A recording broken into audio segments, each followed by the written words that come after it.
안녕하세요. 저는 평소 사연 읽어주는 연인 팬이라 항상 일하면서 틀어놓으며 많은 사연을 듣고 있는 애청자입니다. 숱하게 많은 사연을 들으며 제 사연 역시도 꽤나 남들이 보기엔 흥미진진한 사연이고 저는 다행히 제 3자로서 들려줄 수가 있습니다. 제 동생들 얘기를 한번 해보고자 사연을 씁니다.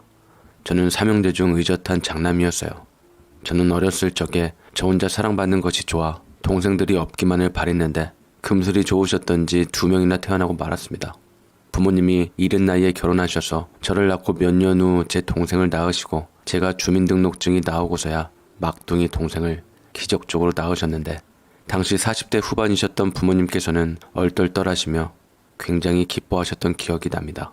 우리 첫째 낳을 때는 태몽 한 번 안 찾아오더니 둘째 셋째 낳을 때는 아주 용꿈이나 범꿈을 꾸니 느낌이 참 다르긴 하네. 저를 낳을 때는 애석하게도 태몽조차 안 꾸셨던 어머니셨는데 두 동생을 낳을 때는 기막힌 영웅 같은 태몽을 꾸었다며 크게 될 인물들이라고 자랑스러워 하셨죠. 원래 자식은 첫정이 제일 무서운 법이라던데 처음부터 저는 동생들에게 열등감이 있었고 서운한 감정이 있었습니다. 저는 머리가 나빠 공부하는 담을 쌓아 고등학교만 졸업했지만 대신 효심은 깊어 부모님께 누가 되지 않도록 바르게는 살았습니다. 공부 효도는 못했지만 제가 할 수 있는 효도를 하고 싶었건만 제가 효도할 운명이 안 되었던지 애석하게도 부모님은 일찍이 제 곁을 떠나셨죠. 슬퍼하는 제 앞에서 여전히 사나운 눈꼬리를 치켜뜨는 둘째는 시험 공부가 눈앞에 있다고 부모님 돌아가셨다는 말에도 시험을 끝까지 다 보고 온 물건으로 그 사실을 알고 난 후 저는 한바탕 난리를 쳤던 기억이 납니다. 그러나 이 녀석은 정신을 덜 차렸는지 억울하듯 말하더라고요.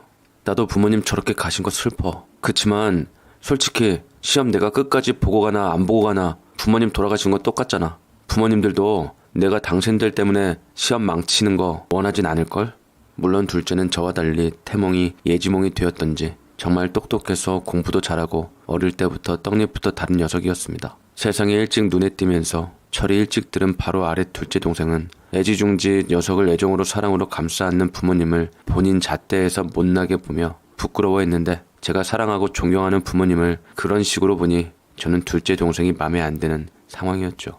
그래도 부모님은 현진이 저것이 번듯한 집안에서 태어나고 자랐으면 한자리 할 인물일 텐데 부모 잘못 만나 고생하며 공부하니 안쓰럽지. 너도 동생 나쁘다 탓하지 말고 오죽하면 저럴까 이해하며 배려해줘야 한다. 그럼 저 녀석도 어느 순간 언젠가 네 고마움을 알 거다. 형으로서 잘 돌봐주거라. 라고 말씀하시며 둘째 동생을 자랑스러워하며 사랑했기에 저도 내키지는 않지만 어쩔 수 없이 사랑하는 게 마땅하다 여겼습니다.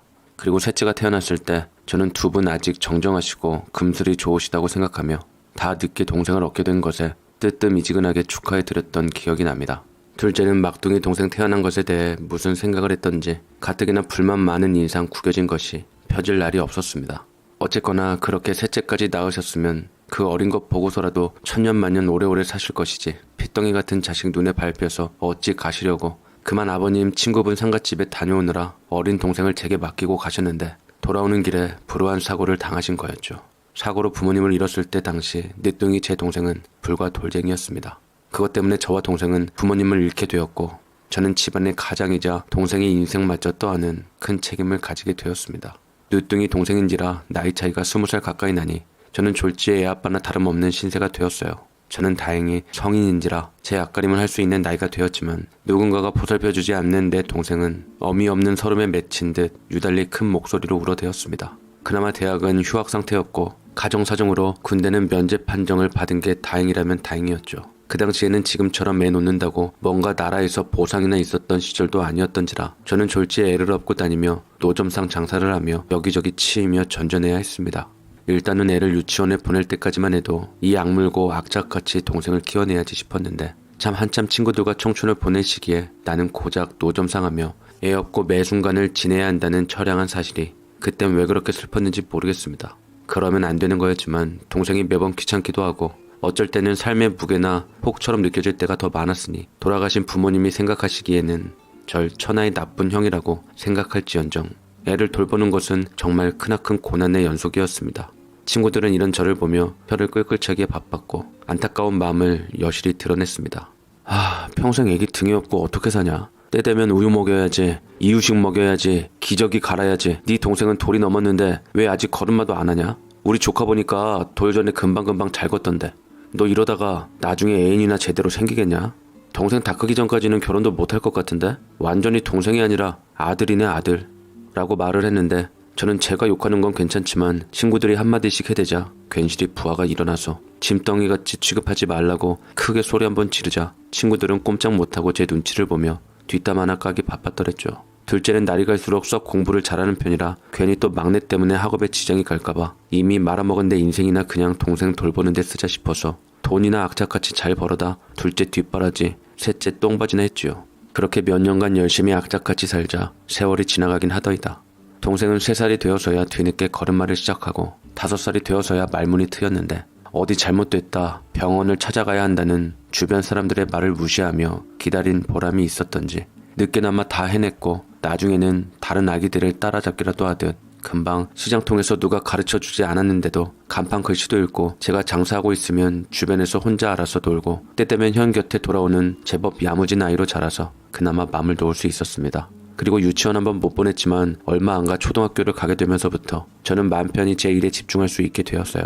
이미 유치원 다니면서 교육 열정 많은 엄마들에 의해 한글도 미리 떼고 숫자도 익히고 들어간 아이들이 많았지만, 우리 막둥이는 새하얀 백지로 들어가 다행히 배우는 것에는 소홀히 하지 않고 열심히 뛰놀기도 잘 뛰놀아 골목대장 노릇을 했습니다. 그 사이 둘째는 공부를 열심히 해서 제가 보태준 대학 등록금을 당연시하며 졸업을 하고는 대기업에 취직을 하게 되었는데, 저도 뒤늦게 철든다는 부모님의 말씀 따라 아닌 척하며 미안했던지 처음에는 다 형덕인 거 인정한다며 생활비를 꼬박꼬박 제게 주었건만, 어느 날인가 이 핑계 저 핑계 대며 생활비를 내지 않기 시작하더니 뭔가 이상하다 싶어보니 웬 부티나는 여자랑 같이 희희낙낙하며 데이트를 하고 있었습니다.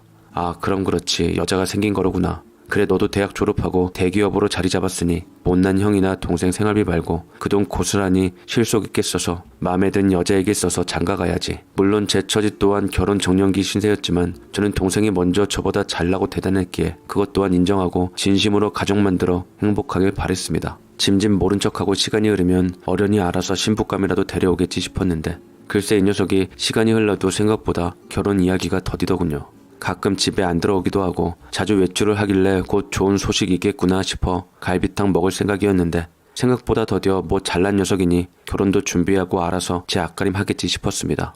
농담 삼아 얘기 붙이기 어려울 때 너 언제 좋아하는 여자 소개시켜 줄 거냐 물어도 들은 채도 안 하는 것이 그저 무안하고 쑥스러워서라고 생각했건만, 나중에 알고 보니 순정을 들켜서 그랬던 것이 아니라 모두 얼굴도 보지 못한 재수씨와 합작으로 꿍꿍이 작전을 펼치려던 수작이었던 거였습니다. 그러던 어느 날 둘째가 일주일 정도 출장을 간다 핑계를 대고 긴 시간 동안 집을 안 들어오더라고요. 일주일로 끝났으면 저는 아마 몰랐을 겁니다. 정확하게는 일주일로 시작해서 약 2주 정도쯤 연락도 없이 집에 오질 않더군요. 생각해보니 너무 길다 싶어 아무리 사내 녀석이지만 걱정이 돼서 회사에 전화를 걸어봤더니 참으로 어이상실이었습니다. 이현지 씨, 결혼해서 지금 신혼여행 중이라고 알고 있는데요. 지금 사표도 낸 상태예요. 5일 전쯤에 결혼식 올렸는데 가족분이신데 설마 모르고 계셨어요? 결혼식이라고요? 누구 결혼식이요? 설마 현진이 결혼식이요? 제가 큰형인데 저도 모르는 결혼식을 현진이가 올렸다고요? 제가 친형이라는 말과 속수무책인 질문에 직원이 아리송하게 물으며 되려 제게 결혼한 사실을 어떻게 몰랐냐는 식으로 말해서 저는 크나큰 배신감에 뒤통수를 맞은 충격이 너무 커서 뭐라 둘러대지도 못하고 그냥 전화를 끊어버렸습니다. 숨이 턱 막히더군요. 어떻게 둘째 녀석이 도둑 결혼식을 했는지, 왜 나한테 알리지도 않고 일륜지 대사를 진행했는지 알 길이 없는 노릇이었죠. 이럴 때가 아니라 다급해진 저는 둘째 방을 서둘러 들어가 보고 활짝 옷장과 서랍을 뒤져보니 평소 아껴 입었던 명품 옷들과 가방만 쏙 사라진 채로 나머지 싸구려 옷들은 그대로 전시되어 있었습니다. 이 자식이 어떻게 그래도 미우나 고우나 형제고 한솥밥을 먹은 식구인데 버젓이 날 바보로 만드나 싶어 저는 하도 기가 막히고 코가 막혀서 정말 어안이 벙벙해진 상태로 속으로 이를 악물었네요. 대체 왜 둘째가 결혼식을 내게 숨기고 신부감도 숨기며 이직까지 했을까? 출장을 핑계로 안 들어오면 이를 모를 줄 알았나 싶어 저는 화가 치밀어서 어쩔 줄 몰랐지만 화가 난 제 표정을 눈치챘던지 겁을 집어먹은 막둥이가 저를 바라보았습니다. 미안해 현승아. 형이 화가 나서 그랬어. 너한테 그러는 거 아니니까 겁내지 마. 응? 우리 착한 막둥이, 형이 좀 답답해서 그런데 잠깐만 밖에 나갔다 올 테니까 숙제하고 있어. 괜히 불안할까 싶어서 괜찮다고 말하고 밖으로 나갔지만 다리가 후들후들 거리는 게 충격이 굉장했습니다. 둘째 이 괘씸한 녀석을 당장에 잡아서 가만두지 않으리라 씩씩거리며 이를 갈았는데 나쁜 맘을 먹어서인지 후다닥 나오다 그만 거꾸로 신은 신발이 미끄러져서 대굴대굴 굴러 넘어지게 되었습니다. 외마디 비명을 꽥 지르고 아픈 상처를 안고 정신이 번뜩 든 상태로 새삼 집을 올려다 보자니 부모님이 남긴 빚을 갚느라 아직도 작은 방 2칸에서 월세살이를 하고 스스로 제 꼬라지를 보니 빗바랜 낡은 짝짝이 슬리퍼와 목이 늘어진 후줄근한 티를 자각하며 이놈이 그래서 그랬구나 이해가 되는 동시에 서러움이 밀려왔습니다. 그때 먼저 나온 형의 비명을 들어 못내 걱정되었던지 안에 있던 동생이 나와서 저를 꼭 껴안아주며 위로를 해주더라고요. 내가 꼭 비행기 조종사 돼서 우리 형 비행기 태워줄게. 열심히 공부해서 둘째 형처럼 잘 돼서 형 내가 보살필 테니까 조금만 참아 라고 작은 고사리 손으로 제 머리를 감싸며 얘기하는데 저는 저도 모르게 왈칵 눈물이 솟구쳐 그 어린 것의 품에 얼굴을 파묻고 머저리처럼 형 체면 못 차리고 울었던 기억이 납니다. 야멸찬 둘째 동생은 다행히도 한 달 정도 지난 뒤 모습을 드러내기는 했습니다. 삐껍번쩍한 명품으로 휘두른 모습으로 언제부터 지가 그리 유세 떨게 잘 나갔던지 어디서 얻은 외제차를 떡하니 끌고 와서 제게 당당히 찾아와 말을 하더이다. 형, 미안한데 나 그냥 없는 가족인 것처럼 살아. 이 지긋지긋한 집구석 싫으니까 나 그냥 놔달라고. 전에 직장 사람한테 우연히 듣고 형한테는 그래도 말해야 한다는 생각에 찾아오기는 했어. 우리 와이프 중견기업 회사 맏딸인데 내가 책임질 형이랑 동생 있다니까 부모님이 허락 안 하실 거라고 울더라. 그래서 결국 고민 끝에 돈 많이 들여서 결혼식 상견례 때 부모 역할 맡은 역할 대행 해주는 사람들이랑 하객들 고용해서 결혼식 올리고 외국에서 산다고 거짓말하고 일단 신혼살림 차렸어. 잘 속여 넘겨서 무사하긴 한데 까딱 잘못해서 걸리면 난감해져서 당분간 집이랑은 안녕하고 살아야 할 것 같아. 미안해. 이거 내가 줄 수 있는 만큼 마련한 거야. 확 열이 치받아서 저는 저도 모르게 멱살을 잡았지만 둘째 녀석은 반항 한번 하질 않고 순순히 잡혀주었습니다. 저항 하나 없는 모습에 저는 주먹을 휘두를 기세도 잃고 패기도 없어져 버려 순간 기가 막혀 돈이 담긴 봉투를 보았습니다. 저는 봉투 안을 살펴보며 황당하게도 픽 웃었죠. 야, 지금 너 고작 날 얼마나 얕봤으면 이거 먹고 떨어지라 이 소리냐? 3천만 원?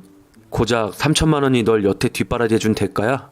당장 갖고 가. 이거 아니더라도 구질구질하게 너 발목 잡는 거 없을 테고 나도 동생 없는 셈 치면 되니까 그냥 네 원하는 대로 의절하자고. 나쁜 녀석. 나한테는 그래도 우리 부모님 욕되기는 하지 말자. 나하고는 의절해도 부모님 묘소에는 제대로 찾아보라고. 네 상태가 글러먹은 걸 보니 너랑 결혼한 그 여자는 안 봐도 그 밥에 그 나물 상태일 게 뻔하네. 너 같은 거 생각만 해도 진저리 쳐지니까 가라. 놔줄게.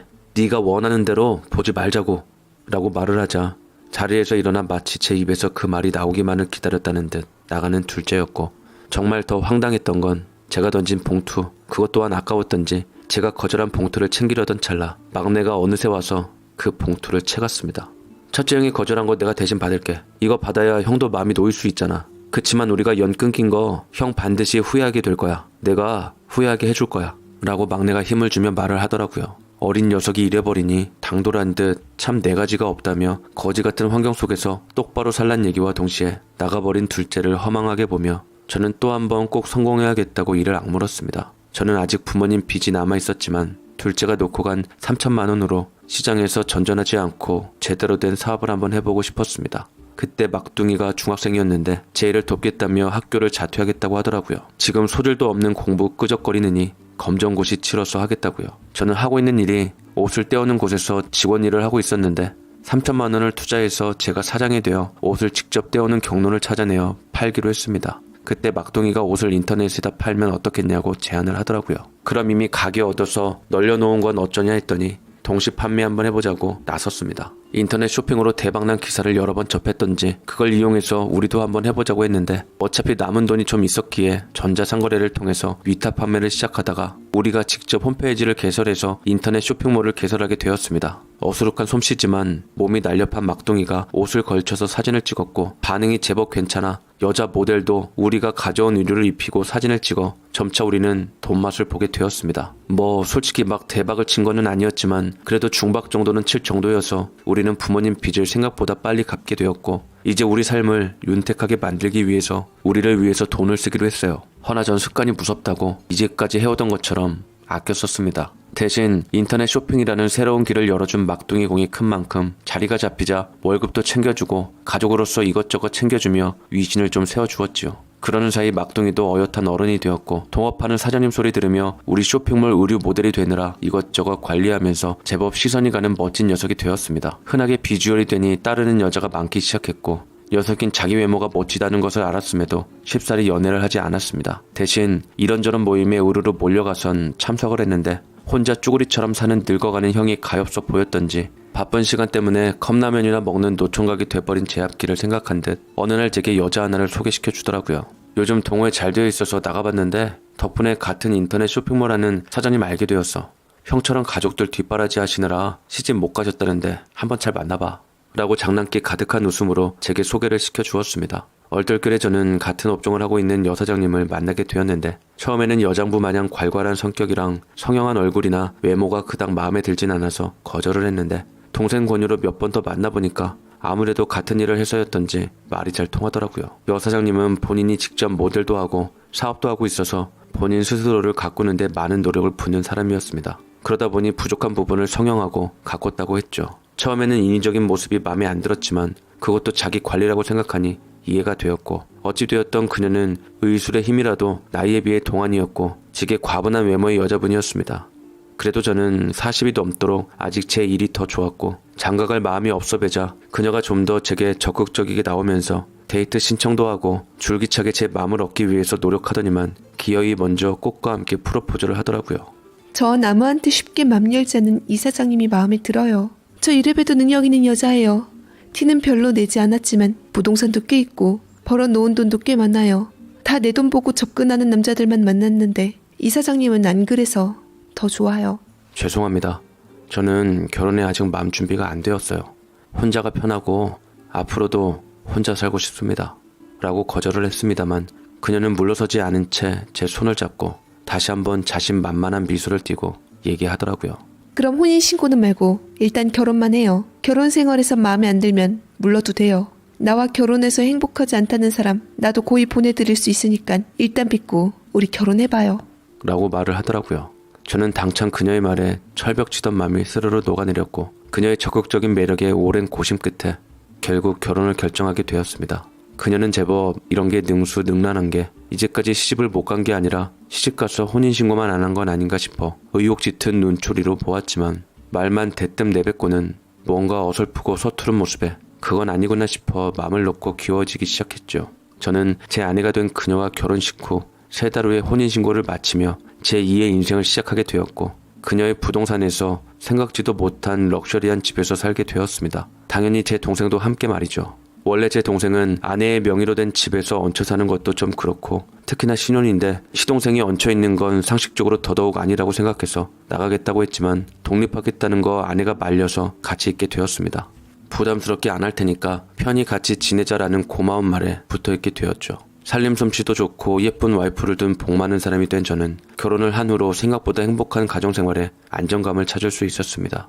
제 동생도 제 형수를 많이 따랐고요. 그녀는 저와 동갑내기인지라 40대가 훌쩍 넘은 나이였기에 이세를 보기 힘들지 않을까 걱정이었지만 떡하니 제 아이를 가져 건강하게 낳아줘서 저를 아빠로 만들어 주었고 제 쇼핑몰과 아내의 쇼핑몰을 합쳐서 운영을 하게 되며 탄탄한 회사로 성장시킬 수 있었습니다. 저야 그저 그런 중박친 쇼핑몰에 불과했지만 알고 보니 그녀의 쇼핑몰은 꽤나 유명세를 떨친 큰 쇼핑몰이라 공격적으로 마케팅을 하는 동시에 여자로 하여금 입소문이 제법 나서 대박 쇼핑몰이더라고요. 생각보다 더 아내는 자장가였습니다. 막둥이는 이런 사람을 어떻게 알고 저를 소개시켜준 것인지 세상 고맙더라고요. 둘째 녀석 여자 덕 보려고 가족 간에 연 끄는 것 보고 여자 덕이나 처가 덕이나 보는 치졸한 놈이라고 생각했는데 제가 막상 아내의 덕을 보니 그 단맛에 그 예전 저 살겠다고 가족을 등진 세상 그 마음이 이해가 됩니다. 나도 이제 장가 잘 간 덕에 외제차도 굴리고 명품 옷도 입어보고 자식한테 무식한 티 내고 싶지 않아서 뒤늦게 자식이랑 같이 영어 공부하는데 우리를 버리고 떠나간 형제도 핏줄이라고 괜히 잘 살고 있는지 거짓말이 밝혀져서 위기에 몰리진 않았는지 눈에 밟히더라고요. 생각해보면 우리가 어느 정도 먹고 살 발판을 마련된 것도 녀석이 목돈을 쥐어진 덕분이라고 생각하니 옛 일이 모질게 느껴지질 않더라고요. 이게 다 욕심에서 비롯된 것이니 충분히 이해할 수 있다 여겨 결국 잘 살고 있는지 소식만 좀 알아보려고 제가 근심 어리게 둘째에 대한 소식을 사람들 시켜 알아보게 하려던 찰나 그것을 저지한 건 바로 막둥이였습니다. 우리 버린 사람 뭘 만나려고 해. 그 인간이 도와준 꼴랑 3천만 원? 형이 뒷바라지 해준 거에 비하면 그 돈 아무것도 아니잖아. 그리고 그때 형이 안 받는다고 하니까 아까웠던지 다시 챙기려고 했던 사람이야. 그런 사람도 아니었어도 우리 성공했고 우리 싫어서 떠나간 사람 생각하지도 마. 형은 자존심도 없어? 자존심 때문이 아니라 부모님 때문에 그런 거지. 나도 바쁘다는 핑계로 부모님 많이 못 찾아뵌 것도 죄송스러운데 우리 형제가 이렇게 된 거 얼마나 하늘에서 가슴 아파하시겠냐. 물론 둘째가 먼저 잘못하고 나도 그때 생각하면 괘씸하지만 그래도 형제이니 어떻게 살고 있는지 소식만 알고 싶을 뿐이야.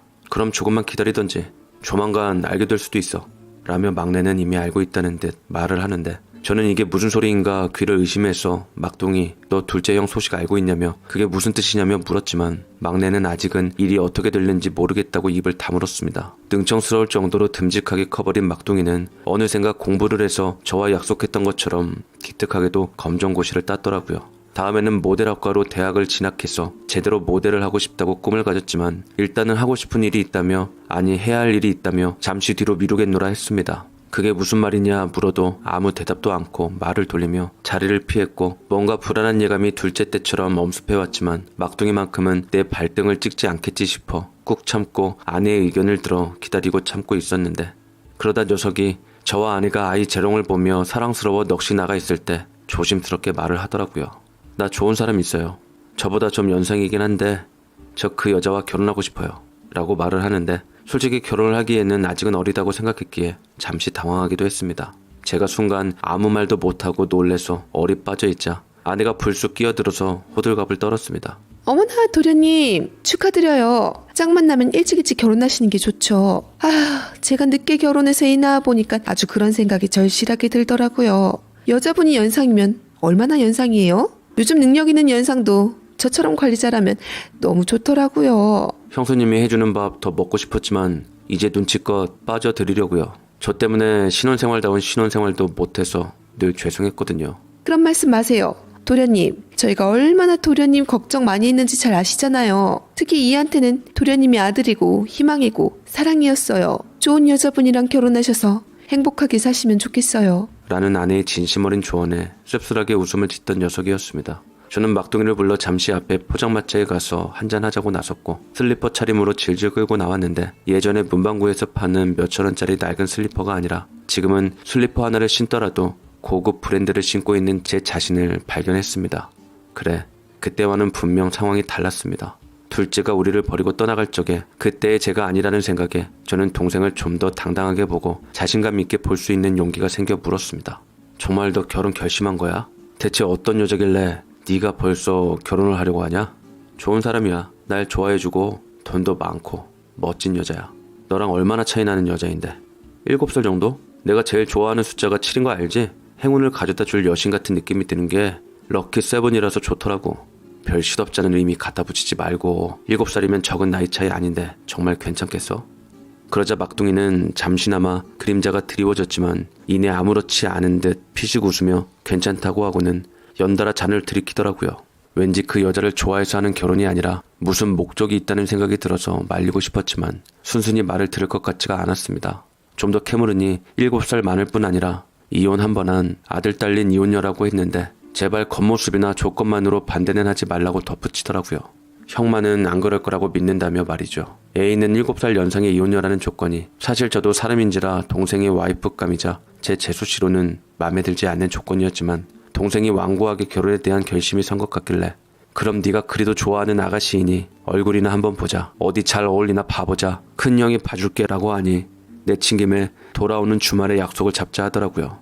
그래서 알겠다 하고 끄덕이며 또 연거푸 잔을 빠르게 들이켰습니다. 그러면서 허공을 응시하며 위선적인 가면을 다 벗어버리겠다고 하는데 누군가를 목적으로 삼는 것이 분명했는데 눈빛이 살벌해서 제 동생이지만 등골이 오싹해졌습니다. 나 그 자식 절대로 가만두지 않을 거야. 형과 나를 무시하고 가버린 대가를 치르게 해줄 거야. 라고 말을 하는데 술기운에 그냥 헛소리를 하는가 싶었지만 돌이켜보면 그건 예사소리가 아니었던 겁니다. 주말에 막둥이는 결혼한 7살 연상의 여자를 데려왔는데 여자가 화장기 하나 없는 얼굴에 하얀 원피스가 잘 어울리는 청순한 여자였고 너무 체구도 작고 여리여리한 동안이라서 결코 7살 연상이거나 애가 있을 것 같지 않은 모습이었습니다. 몇 가지 이야기를 나눠보니 참 선하고 인자한 아가씨라는 것을 알겠더라고요. 저희 부모님께서는 작은 사업을 하시고 계시고요. 저도 언니랑 조카가 있어요. 부족하지만 예쁘게 봐주신다면 최선을 다해서 현승 씨 아내 노릇 집안의 본보기가 되는 사람으로서 살아가겠습니다. 라며 공손하게 말을 하는데 7살 연상의 이혼녀만 아니었어도 당장에 맘에 들 사람이었지만 미리 말했듯 막둥이 말처럼 편견 어린 시선에서 보는 건 정말 한때 당한 사람으로서 아니라는 생각에 알겠노라고 하고 부모님께 말씀드려 상견례를 잡자고 하였습니다. 우리 집안 사정을 다 알고 이해한다며 부모님도 나오는 거라고 말할 때 얼굴이 어두워져 저쪽에서도 우리를 그닥 탐탁찮게 생각하는구나 어림짐작했습니다. 어쨌거나 저들이 좋다 해서 결혼을 한다 하니 어른들로서 말릴 수는 없는 노릇이고 상견례 날짜를 잡고 최대한 막둥이 얼굴에 흠 안 가게 잘하고 와야겠다 싶어 기본 예절이나 말씨 같은 것들을 예의에 어긋나지 않게 다시 한번 익혀두고 약속한 장소인 한정식 집에 나갔는데 예비 재수씨의 이름을 대니 일행이 기다린다며 직원이 친절하게 안내해 주더라고요. 그러나 조심스럽게 간 그곳에서 저는 큰 소리부터 느꼈습니다. 아니 뭐 이렇게 하는 일도 칠칠 맞고 도대체 뭐 하나 제대로 하는 것도 없어. 늘 하는 일이면서 의자 그거 하나 제대로 못 빼서 앞에 있는 물을 쏟아? 아주 사람들 보기 창피해 죽겠어. 진작 내쫓아야 했는데 인류대는 대체 어찌 나왔는지 몰라. 그것도 혹시 편법으로 머리 싹하며 들어간 거 아니야? 미희, 넌 펠도 없냐? 저런 사람이 뭐가 좋아서 함께 작당하고 모의해서 결혼한데 협조해. 당장이라도 맘 고쳐먹고 정신 차려 이거사. 어떤 삐쩍 마른 남자가 뭔가 실수를 했는지 바닥에서 흘린 뭔가를 닦으며 절절 매고 있더라고요. 그곳에서는 우아하게 차려입은 사모님과 인자와 단호함을 지닌 사장님인 예비 사돈 내외인 듯한 사람들이 계셨고 그 옆에는 도도한 화장에 세련된 여자가 아이와 함께 있었는데 그 사람들을 하대하며 명령하듯 부리는 것 같았습니다. 뭐 하다 실수할 수도 있는 건데 실수가 실수를 낳았던지 의자를 빼려다 한쪽 끝이 부딪혀서 테이블 위에 있던 컵이 흔들거려 깨진 것 같았고 그것 때문에 옷에 물이 젖고 바닥이 흥건해졌는데 그걸 밟고 그 삐쩍 마른 사람이 넘어진 듯 구두가 벗겨졌는지 어영부영 신발을 신고 직원인 마냥 바닥을 닦고 있었습니다. 저 손님, 저희가 닦으면 되는데 불편하시니까 저희가 닦겠습니다. 진짜 직원이 다가와서 엎질러진 바닥을 닦겠다고 하지만 본때를 보여줄 심산인 건지 우아한 안사돈이 한마디 쏘더군요. 아니요. 자기가 싸놓은 똥은 자기가 치우는 게 세상의 이치죠.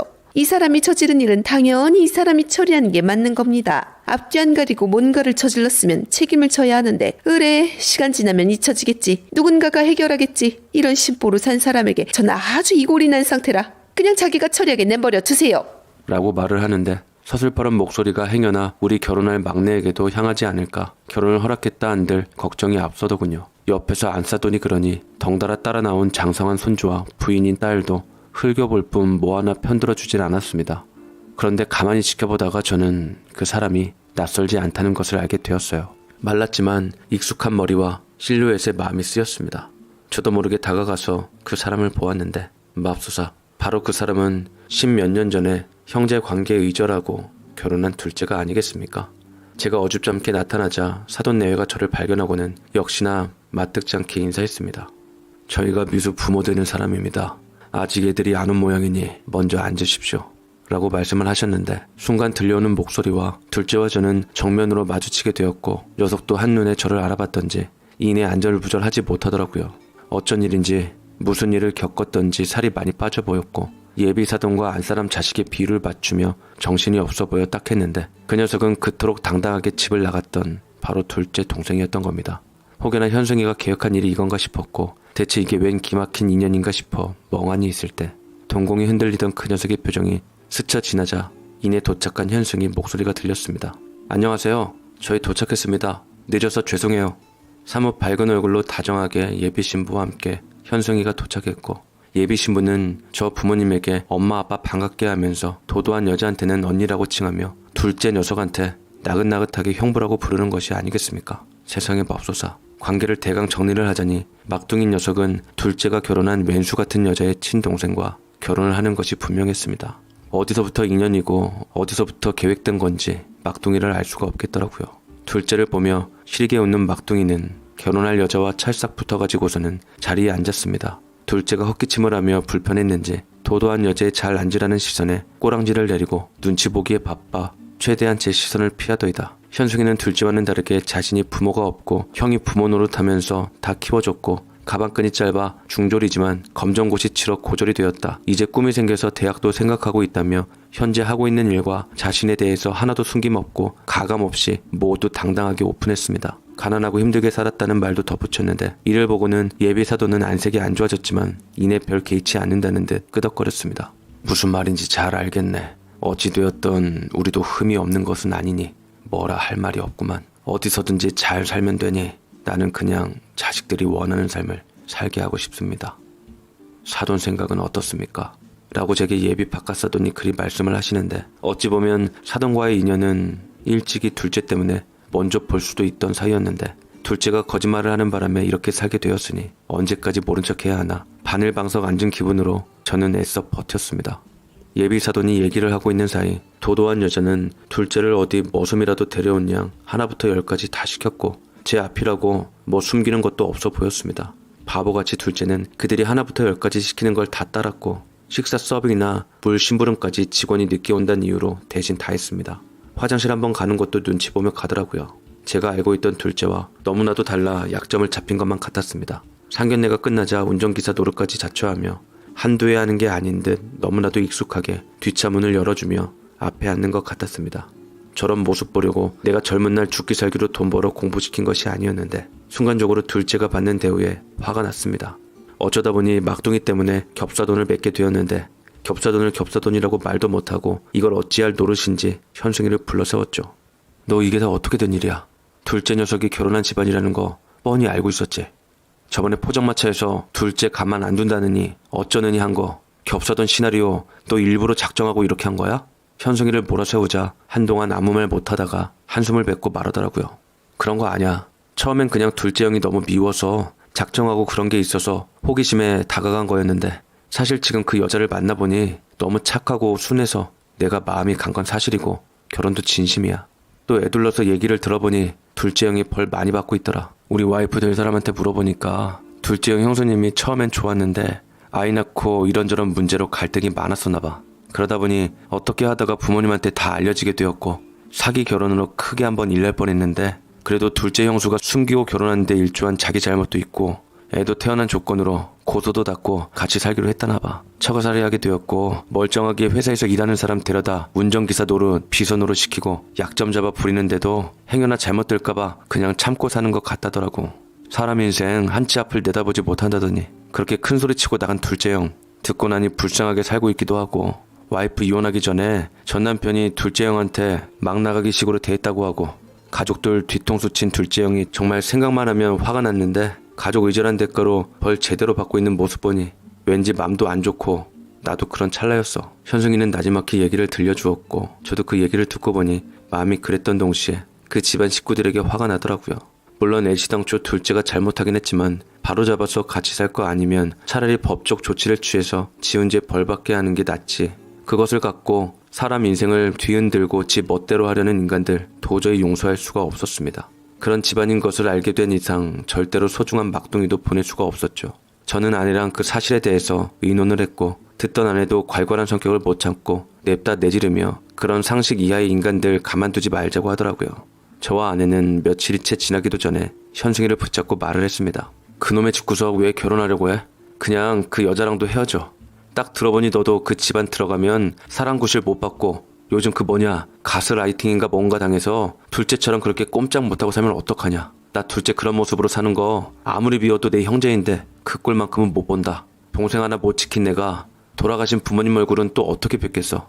둘째만 생각하면 꿈자리가 뒤숭숭하더니 나 아무래도 둘째 거기서 빼와야겠다 라고 다짐을 하며 둘째를 그곳에서 빼올 생각을 했지만 막둥이는 그 여자를 정말로 좋아했던지 결혼을 물릴 생각은 없어 보였습니다. 안 되겠다 싶었던 저는 둘째를 하루빨리 그 집구석에서 빼오기 위해 막둥이의 예비 신부 도움으로 둘째를 간신히 만날 수 있게 되었는데 둘째는 더 이상 당당하고 오만한 눈빛 따위 없었고 쓸쓸하고 외로운 얼굴이더라고요. 저는 더 이상 너 원망 안 하니 그렇게 힘든 인생 살지 말고 얼른 집구석에서 나오라고 말하니 둘째는 저를 쳐다보며 씁쓸하게 웃었습니다. 형, 그냥 나 벌 받고 있는 거라고 생각해. 처갓집 삶이 고되고 힘들지만 내가 원하지 않았으면 벌써 빠져나왔을 거야. 시작이 잘못된 게 걸려서 지금은 내가 이렇게 살지만 나중에 어떻게 될는지 모르는 거잖아. 그리고 우리 부부 이래봬도 애에 대한 사랑 하나는 보장해. 나랑 집사람이 사이가 안 좋아도 우리는 둘 다 부모이고 애가 한쪽 부모 밑에서만 자라길 원하지 않는 뜻이 똑같단 말이지. 말이야 바른 말이지. 냉정하게 생각하면 부모님들보다 솔직히 내가 더 오래 살 텐데 와이프만 잘 마음 돌려세우고 구워 삶으면 그거 다 내 사업체 될 수도 있는 거라고. 나름 눈치껏 나 사는 방법 터득해가며 살고 있으니 지금까지 내 인생에 참견하지 않았던 것처럼 앞으로 빠져주고, 전 그렇게 형 노릇하고 싶으면 현승이 치워주면 고맙겠어. 괜히 현승이랑 나랑 형제인 거 알게 되면 어떤 식으로 나한테 튈지 모르는 일이니까 라고 말을 하는데, 녀석 얘기를 들어보니 그럼 그렇지, 내가 알고 있던 이현진 어디 안 갔다 싶었고, 사람 본성이 변하지 않고 위기에도 본능이 살아있구나 싶었습니다. 이렇게까지 얘기하고 설득했음에도 버티다 보면 콩고물 떨어질 것이 있다고 믿는 둘째의 믿음을 꺾을 수는 없었고, 다만 막둥이도 그 여자에 대한 결혼이 진심이니 내가 맘대로 할 수 없는 노릇이고 정 걸리면 네 선에서 제주껏 알아서 해봐라 하고 남은 정까지 다 떨어져버려 나왔습니다. 어쨌든 위태로운 셋째 결혼 날짜는 잡히게 되었고, 어차피 결혼식장에서 친척들에 의해 다 들통날 둘째 정체를 생각해서 날 잡아 내가 먼저 좋은 말로 사돈에게 솔직하게 말을 하는 게 맞다 생각이 들었습니다. 좋은 식당에서 자리 잡아 결혼에 관한 얘기할 줄 알았던 기가 막혀하는 사돈 내외한테 두 동생들 얼떨결에 다 보내게 된 맏형으로서 큰 절을 올리고 사죄했습니다. 그 때문에 그 집도 한바탕 난리 부르스가 났지만 겹사돈이 요새 와서 뭐 흠잡을 일도 아니고 법적으로 문제가 있는 것도 아니니 셋째 예비 제수씨의 강력한 결혼 희망으로 다행인지 불행인지 결혼식은 진행되게 되었고, 제가 바라던 대로 셋째는 최대한 멀리 집을 얻어 살아가고 있습니다. 누구보다 친해야 할 둘째 셋째는 딱히 왕래가 있는 것 같진 않고요. 둘 다 저한테만 가끔 연락을 하고 있는데 어찌되었든 이렇게 어떻게든 살아가고 있는 우리 형제들이네요. 생각해보면 제가 제일 속 편한 결혼 생활하고 행복하게 살아가고 있는 것 같습니다. 둘째는 그 재산 받겠다고 여전히 제 딴에 꼼수 부리며 불행을 자처하고 살아가고 있는데 언제까지나 그게 버틸지 모르는 상황이고, 셋째는 이것저것 다 안 보고 현재 결혼 생활하며 그토록 원했던 대학 모델학과에 들어가서 공부하고 있다는 소리 들었습니다. 우리 삼형제가 이렇게 살고 있습니다. 참 인생 별거 없는데 뭐가 그렇게 복잡하고 뭐가 그리 눈이 어두운지 제 각각 인생 살고 있네요. 동생들을 보면 맞이인 내가 좀 더 잘했으면 녀석들이 좀 더 괜찮은 삶을 살지 않았을까 가끔 생각을 하기도 합니다. 내가 나중에 세상 떠서 부모님을 다시 만날 날이 되었을 때 부모님은 제게 뭐라 말할지 궁금하네요. 혼쭐이 나는 건 아닌지, 아니면 그래도 수고했노라고 다정한 말씀 한마디는 해주지 않으실지요. 제 사연 읽어주셔서 감사드립니다.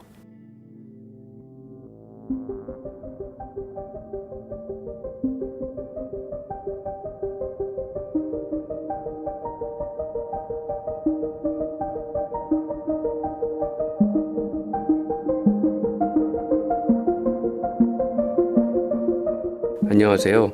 저는 73세이고 현재 임대업으로 먹고 살고 있습니다. 호롤단신 부모님 밑에서 외아들로 살다가 젊을 적 벌어놓은 돈으로 부동산 투자에 성공한 삶이어서 부러움을 사기도 했습니다. 돈 벌다 홍기를 놓쳐 40살 넘게 노총각으로 지내다가 지인에게 소개받은 마음씨 고운 여자와 결혼을 하고 아들 한 명을 보았네요. 제가 혼자 자라 많은 자식들을 보길 바랬지만 그것도 팔자에 있어야 가능한 거겠더라고요.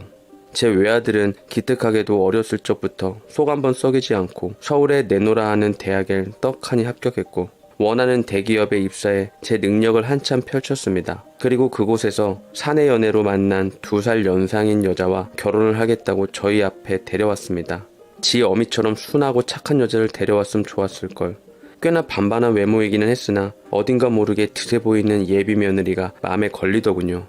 아들은 뭐가 홀린 듯 콩깍지가 씌었는지 계속 여자친구가 좋다 하니 자식 이기는 부모 없다고 결국 아들을 위해 결혼을 허락하게 되었고, 예비 며느리가 될 아이는 어느새 혼전 임신까지 한 채 배불러서 결혼식장에 들어갔습니다.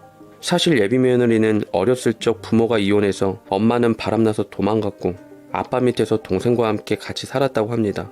뭐 그런 가정에 편견이 있는 건 아니었지만 그래도 기왕이면 다홍치마라고 귀하게 큰 내 자식이 여느 사람 못지않게 화목하게 자란 여자를 아내로 맞이하면 좋겠다는 욕심은 있었어요. 실제로 아들에게 여러 좋은 혼처 자리 한가득 들어온 것도 사실이었고요. 하지만 그것도 혼전 임신까지 해서 아들을 꽉 붙들어 놓은 며느리는 기어코 옆자리를 차지하고야 말았고, 저희는 그 아이를 가족으로 맞았습니다. 달갑진 않았으나 아들이 사랑하는 여자였으니 며느리의 장점을 보고자 노력하며 마음을 달랬네요. 며느리는 스스로 쟁취하고 도전하고 이뤄내고 그 각박하고 어려운 상황에서도 보다 나은 환경에서 살고자 악착같이 공부해서 괜찮은 대학 나와 장학금으로 공부해 아들과 같은 회사에 입사했습니다. 번 돈으로 지 아버지 병원비 대고 동생 공부까지 시키고서 지 혼수자금까지 척척 마련하니 참으로 똑부러지고 생활력 강한 장점이 있는 아이더군요. 시부모에게도 살뜰하게 자라니 딱히 흠잡을 것도 없던 터였네요.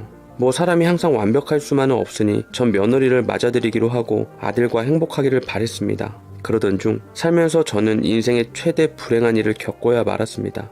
그날은 아내가 임신한 며느리 힘들다며 손수 만든 반찬을 애들네에 가져다 주었던 날이었어요. 아들이 엄마를 저희 집으로 다시 데려다 주는 데서 일어나 버리고 말았습니다. 역주행하는 음주 차량을 미처 못 보고 아들은 그대로 박아버렸고 그야말로 처참한 상태에서 음주운전자를 비롯한 저희 아들, 제 아내까지 저 세상으로 가고 말았어요. 소식을 들은 뒤 정신을 도저히 차릴 수가 없겠더라고요. 세상에 말도 안 돼. 늙음악직하게 여행이나 잘 다니자며 행복하게 살길 바랬던 착했던 제 아내와 제 목숨과도 같던 제 아들 녀석이 저만 두고 세상을 등져버렸다는 소식에 저 혼자 이 남은 세상 살면 뭐하나 싶어 나쁜 생각마저 들었습니다만 며느리가 곁에서 힘을 주었습니다. 아버님, 그러시지 마세요. 어머님이랑 그이 잘못된 건 너무나 안타깝지만 산 사람은 살아야죠. 제가 부족하지만 더 잘할게요. 이제 제 뱃속에 아기도 태어날 테고 그렇게 저희 가족 다시 한번 잘 살아요. 하며 자신의 배를 어루만지는 며느리. 따지고 보면 제 처지보다 며느리 처지가 더 가여울 법인데 노인네가 앞길 창창한 청상 과부된 며느리를 위로해 주지는 못할 망정 이런 약한 모습을 보이니 차마 부끄러워 면이 서질 않더라고요. 미안하다 아가. 아버지가 네 마음 헤아리지 못하고 그저 내 생각만 했구나. 네 뱃속에 태어날 우리 손주도 있는데 네 말대로 산 사람은 살아야 하는 게 맞구나. 아버지가 앞으로 단단히 맘먹고 우리 손주 봐서라도 못다한 사람 목까지 잘 살자꾸나 하며 며느리와 서로 다독여주기도 했네요. 며느리는 얼마 안가 출산을 했지만 며느리 곁에 있는 사람은 오직 저밖에 없었습니다.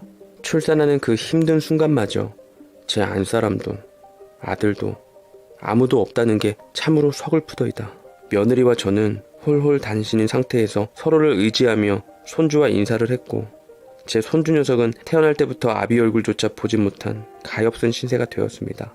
저는 손주를 아들만큼 어여삐 여겨 며느리에게 넉넉하게 생활비를 주며 어디 밖으로 일할 생각하지 말고 오직 손주 녀석만 신경 쓰고 잘 키우라 했습니다.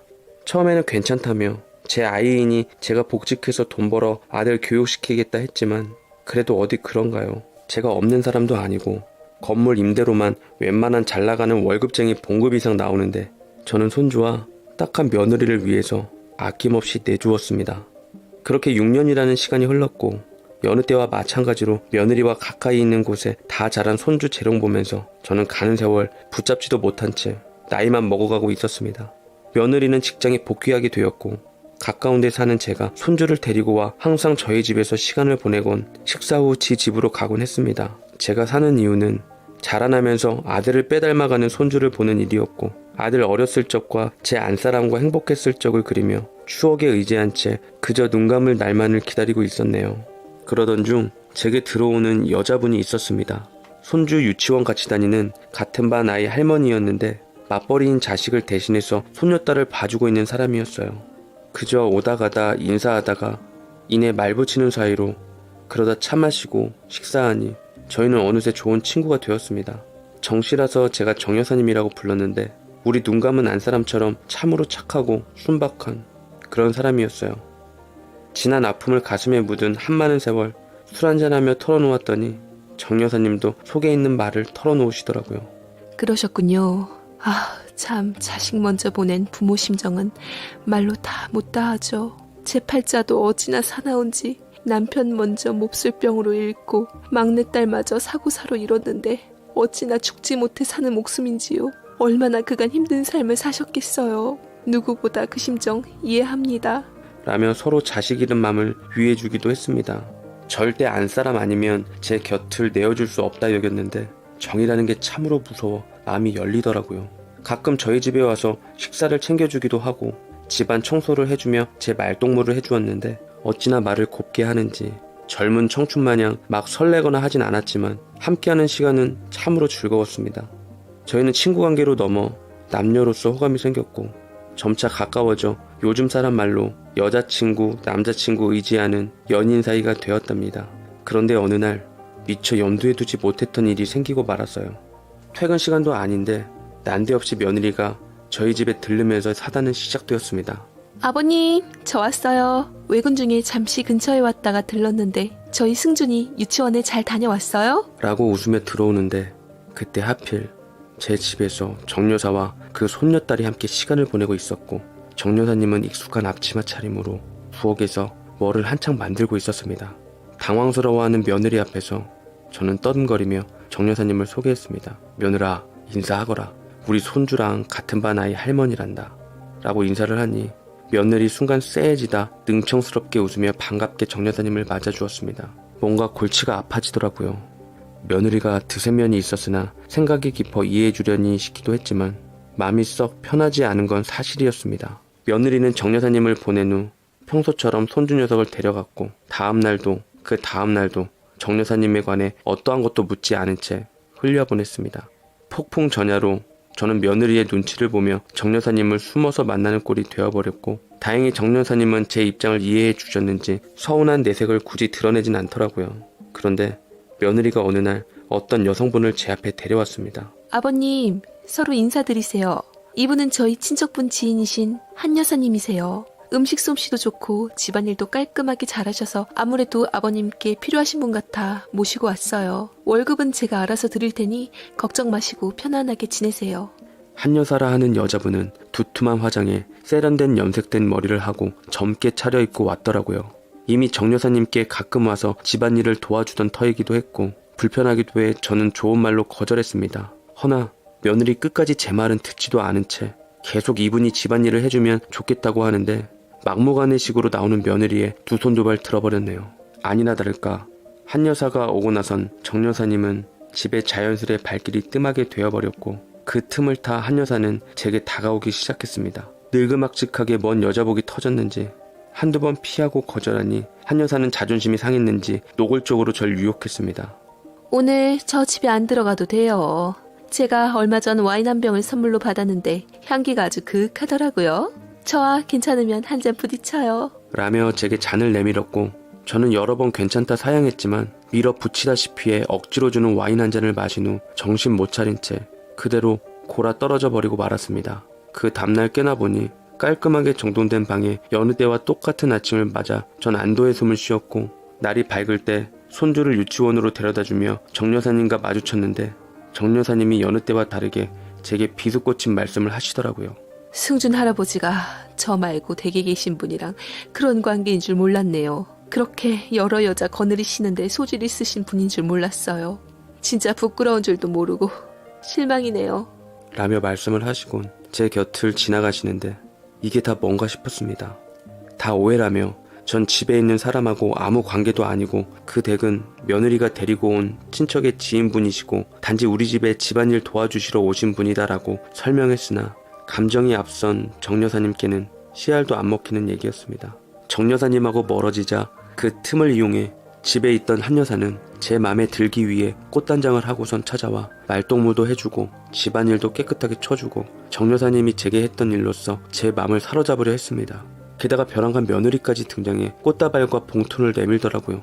어머, 두 분 너무 잘 어울리세요. 그렇지 않아도 제가 공연 티켓을 선물 받은 게 있는데 저 혼자 가기는 뭐하던 참이었거든요. 요새 잘 나가는 트로트 가수 공연이니 두 분이서 오붓하게 잘 다녀오시고 분위기 좋은 호텔 디너 뷔페 티켓도 함께 넣었으니 좋은 시간 보내시고 오세요. 라며 며느리까지 지원 사격을 해주니 대뜸 흘러가는 상황을 보아하니 며느리가 손을 썼는지 이런 상황을 다 염두에 두고 계획한 것 같더라고요. 워낙 영리하고 빠삭한 아이니 애써 절 위해 그랬다고만 생각하려 했습니다.